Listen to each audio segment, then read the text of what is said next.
Well, good morning, Menlo Church. So glad to be with you today. Thank you for giving us a part of your Father's Day weekend. And you're like, what is happening? I've got 4 dads from around Menlo, from different campuses that are going to join us for a conversation today. And I know that Father's Day can be a complicated day, even more so this year, right? For you, maybe that's your role as a father. Maybe that's the father that you had. Maybe that's the idea of God the Father sort of layered into all that and how you process it. And I hope that you will get something today that you can take away and think about and maybe apply into your life, whether you're a dad or not. We're also at a time where we are finding ourselves kind of just looking around the landscape of the world. And it's kind of just pick what crisis you're going to pray about right now. There's stuff happening right now in our nation, in our state, around the world, stuff that's been going on for years, some stuff that's been going on for centuries. And so wherever you find yourself today, I'm going to begin by praying. And there are going to be people that I will offend, because any one of those crises, you're mad right now, depending on your situation or circumstance, that I didn't just cancel all of this and talk about that specific event. And I totally understand that. However, I think a lot of times what actually is more helpful is for us to continue to be a place where we can aim at faith principles about being ambassadors of hope in the midst of a world of crisis all the time. And so we'll have a chance to talk about some stuff in the coming weeks, but this week I think you're going to be blessed by this conversation right now. Would you pray with me? God, thank you so much. Thank you for these men and the stories that they carry in their life. I just think, God, the idea of testimony, that we carry our stories with us. Thank you that we get to hear a little bit of those today. Would you be in this time, God, that it would bless one another, God, it glorify you, and ultimately just be something that gets implanted into just the right place in our heart and mind, that when it comes up, when it's needed, your Spirit would have taught us and informed us to apply it. God, thank you for this time. It's in Jesus' name. Amen. All right, so I'm going to give everybody a chance to introduce themselves first. Bryant, I'm going to start with you. I'm Bryant Barr. I've been going to Menlo Park, or my family's been going to Menlo Park for almost 7 years. My wife, Brittany, I think there's going to be a picture coming soon, but my wife and I are celebrating our 15-year anniversary this summer. We have 4 kids, 3 boys, Everett, Avery, and Oliver, and then we finally got a girl on the 4th try with Margot. Nice. Was that the goal? Is that why you kept trying? No comments. All right, good. I'm going to ask again in the third service when your wife isn't here. Maybe a different answer then. Yeah, perfect. That's great. And what's something that your kids would say about you? Yes, I asked them all this morning. My 8-year-old said he loves when I teach, specifically basketball. My 6-year-old was he loves to cook with me. My 5-year-old, he's just turned 5, said he likes to fight swords, and he just got a play sword yesterday, so it's the topic of the moment for him. Sure. And my daughter was still sleeping, but typically what she says first in the morning is, "Daddy, I love you so big," which I hope she never stops saying. Yeah, that's really sweet, man. That's good. Karim, how about you? Yeah, I'm Karim Tadros. I'm from the Mountain View campus. I've been with Menlo for just over 5 years. I'm going to start telling you about my family by how I met my wife.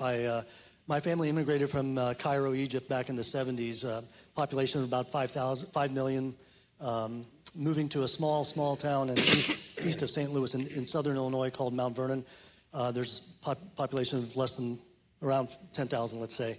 And somehow, the smartest girl in the high school decided that I'm the right guy. So a few years later, we graduate from college here in the Bay Area. We get married and start our family here in Silicon Valley. So it's 35 years of blessed marriage from the smartest girl in high school. All right, just want to point that out. No, she's not here, but it is being recorded, right? It is being recorded. Yeah, I'll get you that clip too. You can have that ready. I love you, sweetie. Yeah. I have 3 beautiful children, as you can see in the photo there. My eldest, 27, is married in that photo. The middle is 24. The youngest is 21. A rising senior in Santa Barbara. We added one to the family in this wedding. He's a wonderful young Christian gentleman. And then the one more person on the left is part of our family. on the far left. It's my 90-year-old mother-in-law who happens to live with us, and of all the blessings in this life, I would never have imagined my mother-in-law living with us being a blessing, and she is. She's one of the best, and I'd wish that upon any family to have a mother like that. He just said it would be a blessing for your mother-in-law to live with you, non-sarcastically. That's amazing. Paul, how about you?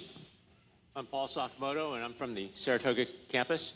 My wife, Monica, and I have been married about 39 years this year, and we are both in middle school ministry at the Saratoga campus, which surprises me a little bit because, of course, our kids are a little older than that. Our son is 32 years old, lives in New Jersey.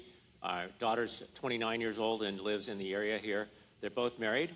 You can see the picture of us all up on the screen. 1, 2, right there. Okay.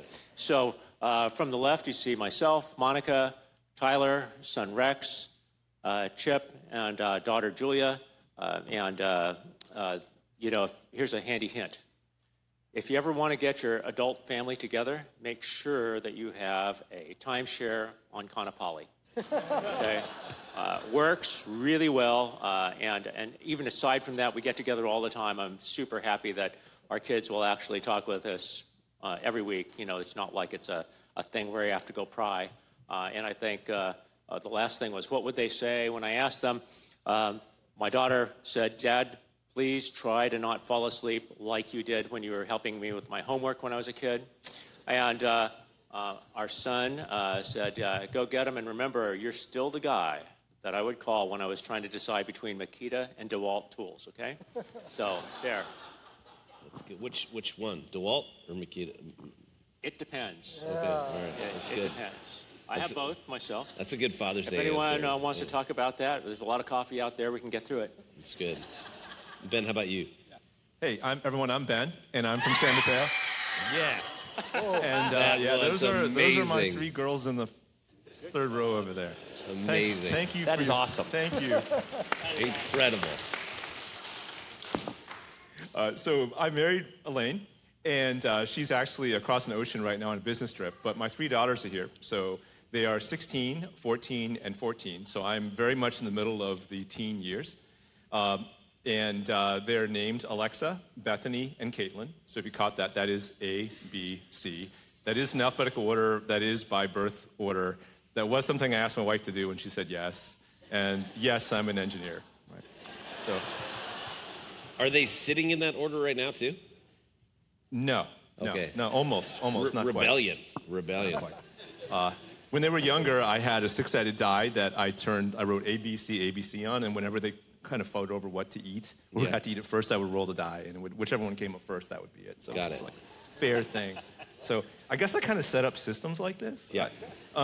If my daughters would say, I think that I ask a lot of questions, because I like to figure out how the world works, but there's this look they have in their eyes when they were like, "Oh no, please no, we need to leave right now. Like, don't start this conversation." Yeah.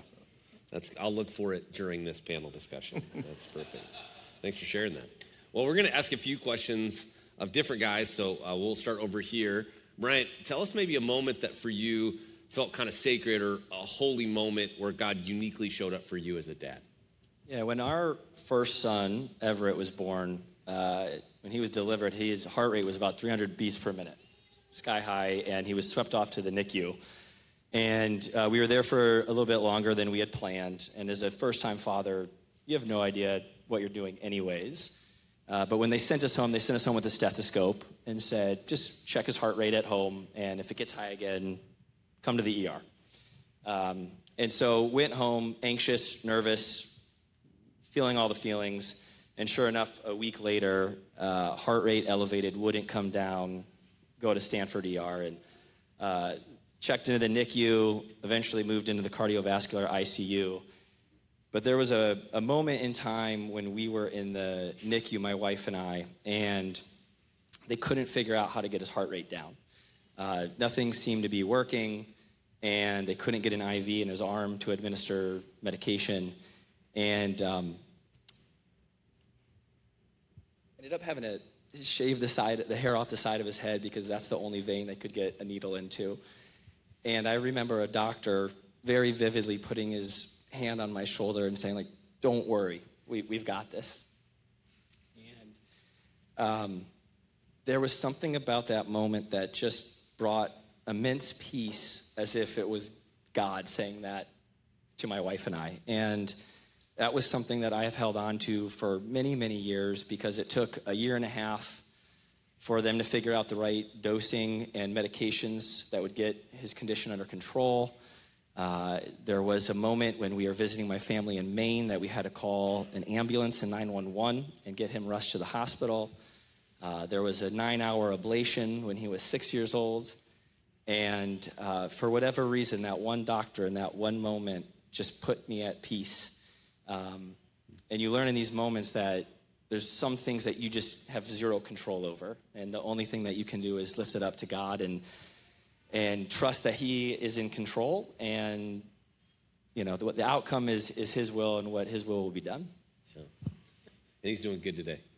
Yeah, he's in the kids ministry right now, probably causing a ruckus with. Tearing it up. Yeah. Praise God. That's good. Thanks for sharing that. Karim, how about you?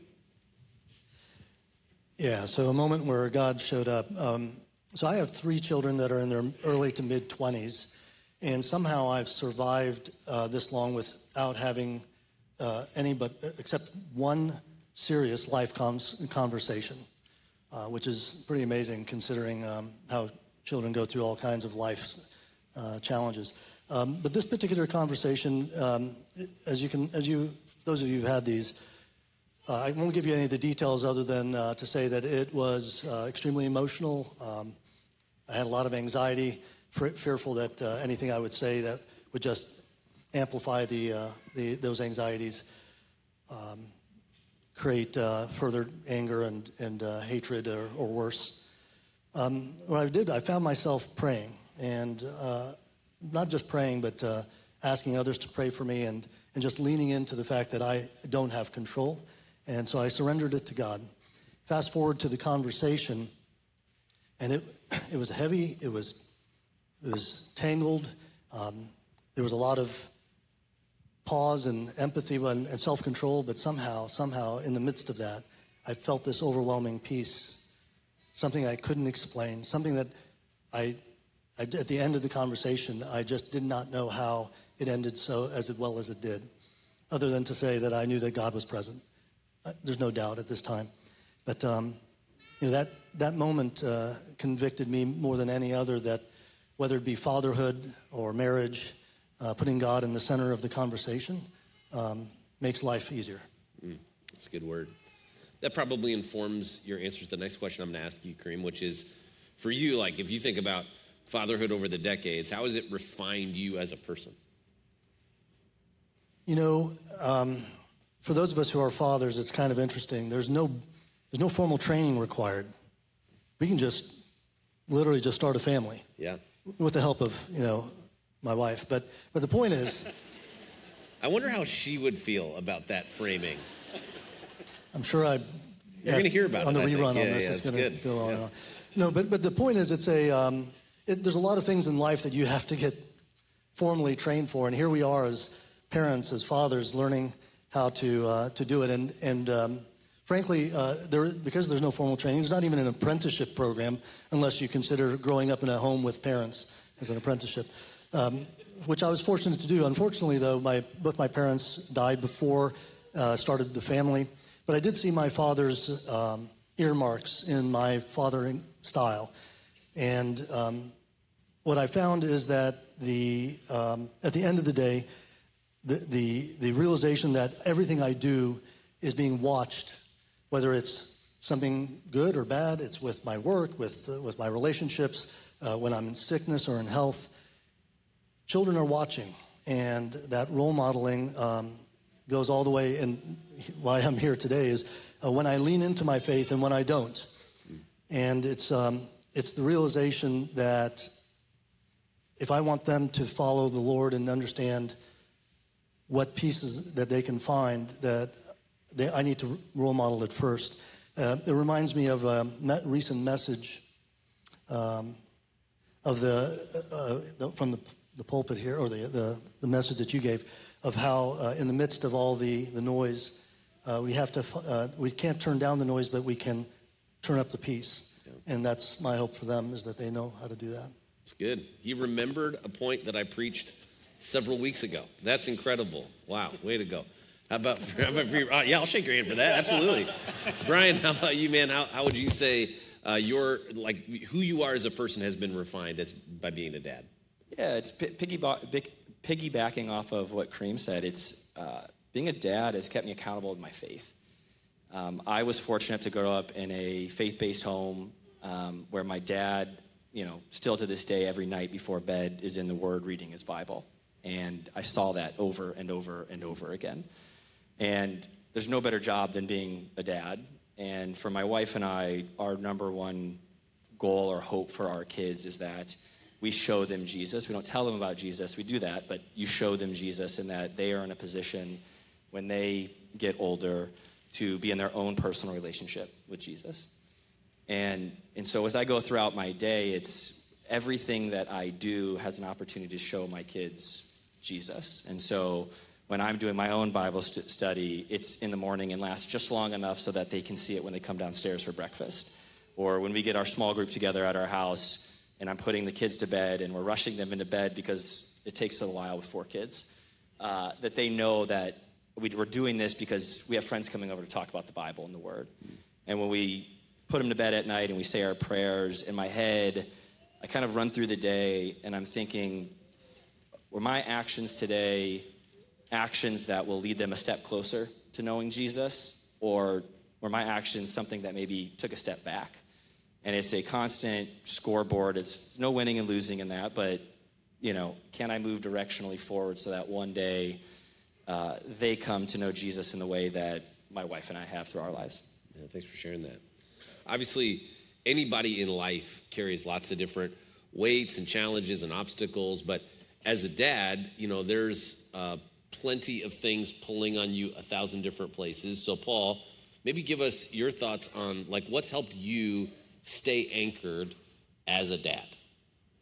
I think the biggest thing for me is that I know that I don't have control over the kids. I know that I don't manage them. Even my wife, Monica, who's a good manager, doesn't really manage them. So, in fact, what we do is we have a lot of influence. And the fact is that influence usually comes out in ways that you're not thinking about consciously. So if you're not trying to walk the line in front of your kids or everywhere, it's be 360, 24 hours a day, 365, 24 hours a day, it's probably not going to happen for you because they see everything and they are influenced by everything. Excuse me. They're influenced in ways that they may not even understand. And so as a result, that's made me just really work on it harder. Do they see that I go off to Bible study fellowship every week? Yes. Am I actually reading through the entire Bible? Yes.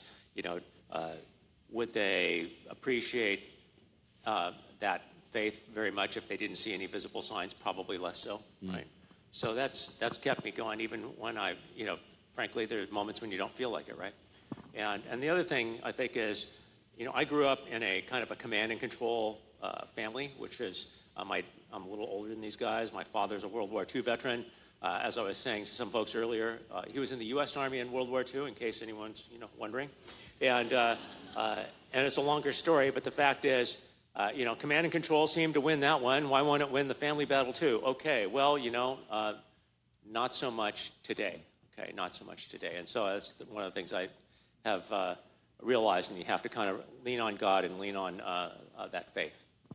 That's great. Karim, how about, same question for you. What have been some things that have kept you anchored as you've been raising kids? Yeah, I grew up in a Christian home, went to church regularly. Over the years, did my time, talent, and treasure. Thought I was doing God's work, but what was in my heart I couldn't articulate in words. And that came to fruition in a very challenging conversation with someone at work who was, basically I wasn't able to verbalize my faith convictions. That motivated me to be more proactive in my faith. It's when I started attending Bible Study Fellowship, which for those of you who don't know, it's one of the best international Bible studies available. And my wife's been attending for years. And finally, after enough nudges, I was at that moment where I needed it. I also my wife and I joined a life group in Menlo Church, which is something new to us. But for those of you who think that you're living some things alone, no, there are others around you that are sharing life. We had a life group with the similar aged children, recent empty nesting, is just a joy to be able to share life together and understand those family-oriented life skill scenarios. And then lastly, the Menlo Church also has something called Man Cave, which is a group of men getting together Friday mornings. These are dads, these are husbands, these are just men ranging from 20s to their 80s. And we talk about things that men you'd think would just don't talk about. Our spirituality, of course, but life. And it's amazing how these things have helped me anchor in my faith. But the biggest anchor by far is my wife. Did that come out right? Yeah. You said she's not in this service, right? Let me put it this way. My wife is the one person in my life who shows me how God shows up in our family when I don't see it or I feel it. That's good. Yeah, I mean, I think that one thing you're going to hear from these guys a lot is that breakthroughs for them as men and breakthroughs for them as dads has been going beyond just spectating as a part of their faith. They do more than just attend services, which is a really fun thing to see and hear them talk about how that has stretched their life along the way. So Ben, here's my question for you. I don't know if your peanut gallery is going to chime in or not. It's up to them, I guess. But if you could go back in time, give yourself some advice or give advice to somebody earlier in the parenting journey, what would you share with them? Yeah, I mean, I think one of the things that was a big part of our family was we were a softball family. So all of our girls played. We enjoyed it. We had a lot of good moments in the fields. One of our daughters became a very skilled pitcher as she grew, and she got recognition for it. So in our county, in our age group, she was one of those kids that was known by her first name, right? And so that was extremely affirming for us. I think she enjoyed it as well. And it sort of made it very easy for us to decide that we should play at whatever that next level is and to go chase after it. And so there are two things that I wish someone had told me before I began that journey. And one is that the fear of missing out, FOMO, is a dangerous thing. When my wife and I started breaking up the duties because we were traveling further and further away to play sports, we'd sit around and text each other. And I look back on some of these text messages, and the vast majority of these messages were about one thing. It's like, how many playing minutes is she getting, right? And we would, at the end of every weekend, we would kind of evaluate where we were. The grade we would give ourselves was like, how many minutes did she play? And if it was a good number, we'd feel good. It was very validating. If it was a bad number, well, we would get concerned, and maybe we would pull our daughter in to talk about this, which was, not recommended, not a good idea, but we did it. And more, my self-worth was being hung on that number. And I think there's nothing wrong with that metric, but for me, that was starting to go into this area where it was my idol. And and it was, where can I find ways to fix this if it's not working? Can I go change teams? Can I go change a coach? Can I buy something? Can I do something in the backyard? And it was this idea, this sense of urgency that was around me that allowed us to start, really reprioritizing our life. And once something becomes number one in your life, it's actually really easy to make decisions. Like I would complain about, we're going to miss Camp 45 this year. We're going to miss this Menlo thing. We're kids. But it was okay because even though I would complain about it, I'd already made up my mind. I knew where my number one was. And that was extremely dangerous. We were making a statement to our daughter on what was the most important by our values. And we were demonstrating to her like how we should respond when one of our idols tells us, hey, we're not doing so hot. And so I regret some of those choices. The second piece of advice I would give myself would be, if you're choosing a village to opt into, to invest your family in, like check out the adults who are part of that. Decide that's where you want to be. We have a village that raises our kids. When my kids were preteens especially, I think their ability to distinguish messages from one person or another were kind of muted, right? So it's actually important who's there. And when you look at something like going to church and having your kids spend time with Paul, you should get to know him, right? And in competitive sports, you're playing, 15 hours a week probably on this team, multiple seasons a year because we're in California. you're investing in this community, you're opting into it. And there was a choice that we made as a family to join this one community where, in hindsight, the signs were all there, but I was chasing minutes. And it all made sense, and I thought we could handle it. But it ultimately led to a situation where, and I've gotten permission to share this story, we had a coach who, just their words alone, so injured one of my daughters that we had to seek professional help about it. And I really wish someone had said, make sure you understand the whole package of what you're signing up for, and make sure your eyes are on what's really going to last through this whole process.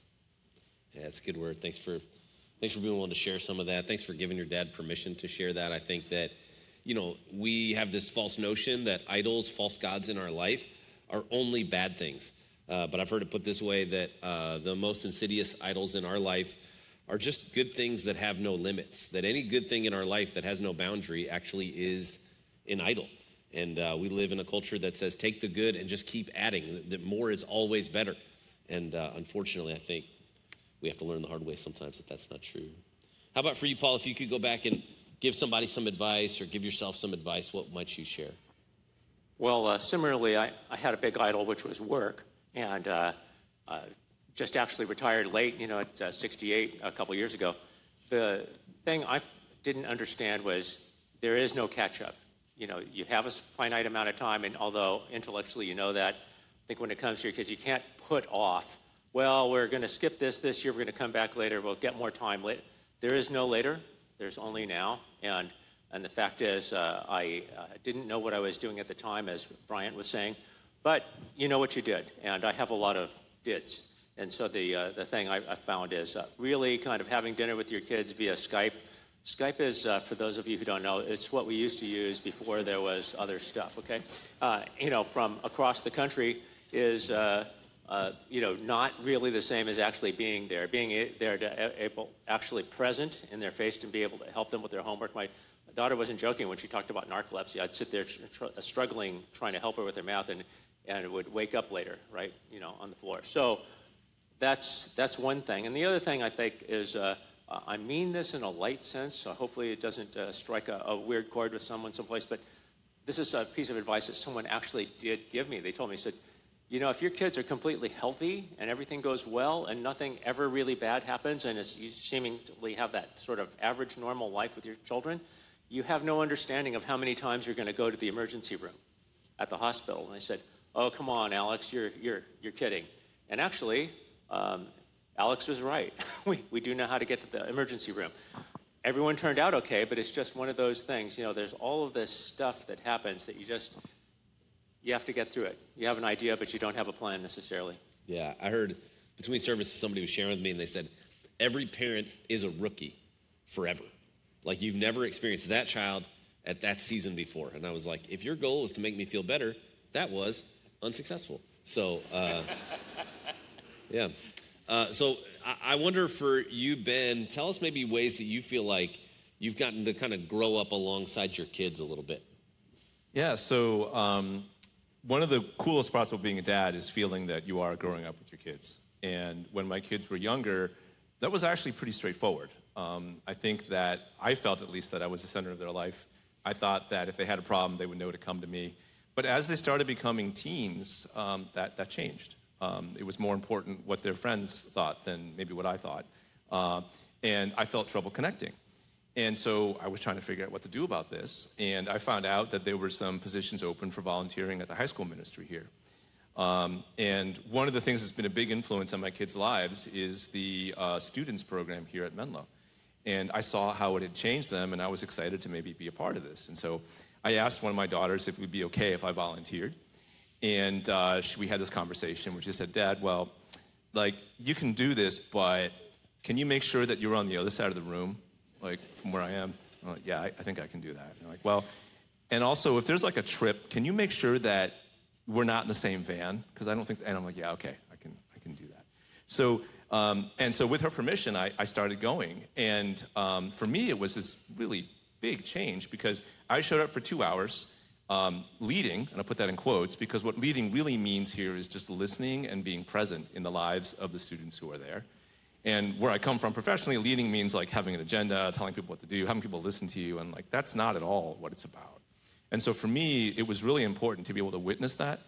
There was this cool little like cheat code for being a parent too, which is if you're leading kids who are a year or two older than yours, you get to understand the context, some of the problems, some of the challenges of what that next stage of life is going to be. And so if you're a parent and you feel called in any way to work with youth, like consider leading kids who are a little bit older than yours. It's a great cheat code, actually. And the second thing was what it meant to actually teach in this setting. Like, you can't tell someone what to do unless you've actually lived it.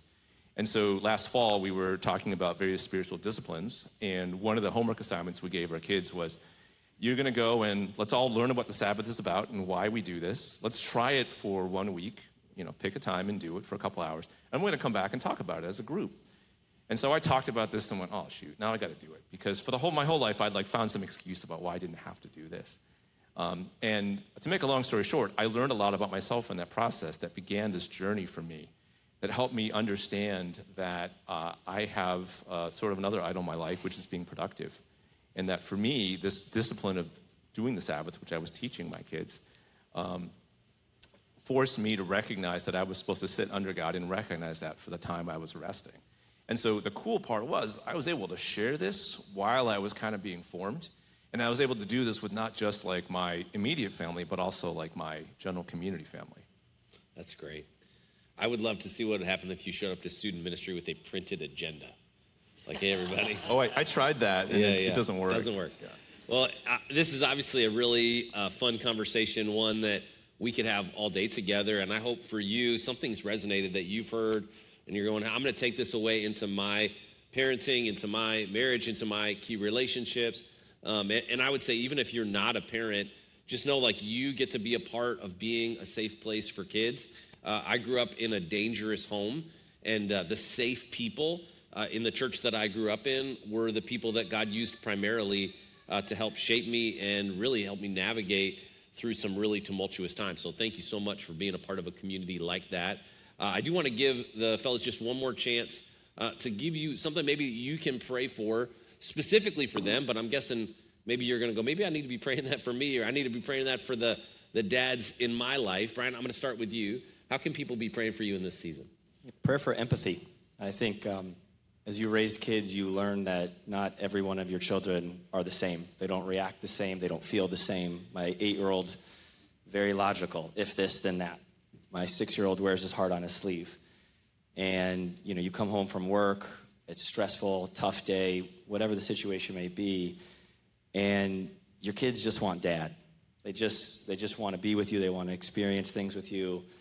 And how I have learned to parent and teach and discipline my 8-year-old is very different than my 6-year-old and then my 5-year-old. And so it's just empathy in those moments that you can set kind of what you're carrying aside and be who they need you to be, because that's more important than whatever you're carrying into the situation. It's good. I noticed you didn't mention how you parent your 2-year-old, because you don't parent 2-year-olds. She parents me. You just survive. How about for you, Karim? How can folks be praying for you?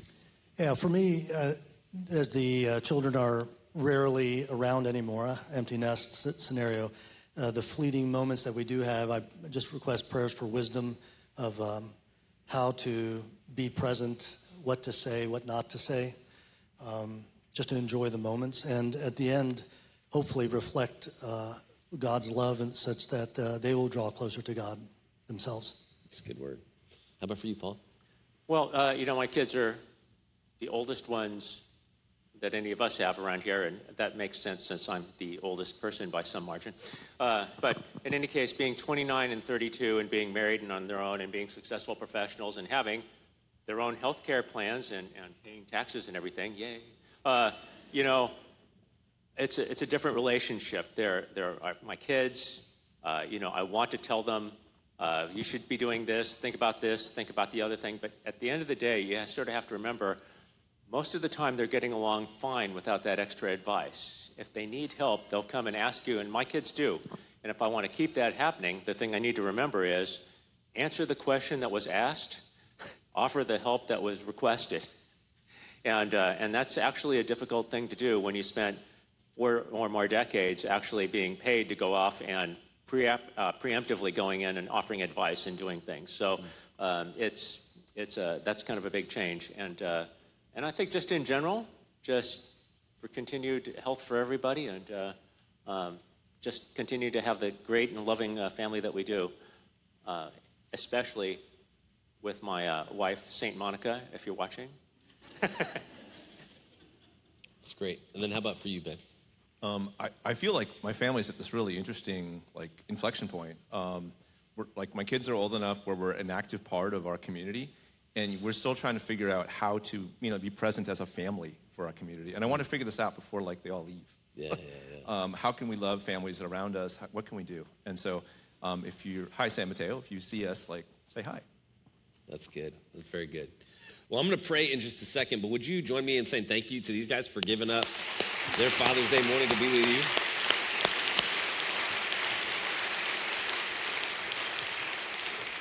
Would you pray with me? God, thank you so much. Thanks for the gift that you've given us of being able to be here with one another and to be able to, hopefully, God, by the power of your Spirit, hear directly from you today for some things that we didn't know we needed, but you knew we needed. And so would you take those things and help them to linger in our heart and soul this week? Help us to show up as better parents, as better spouses, as better friends, as better roommates, as better work colleagues, because we spent time together and with you. God, be with us now. In Jesus' name, amen.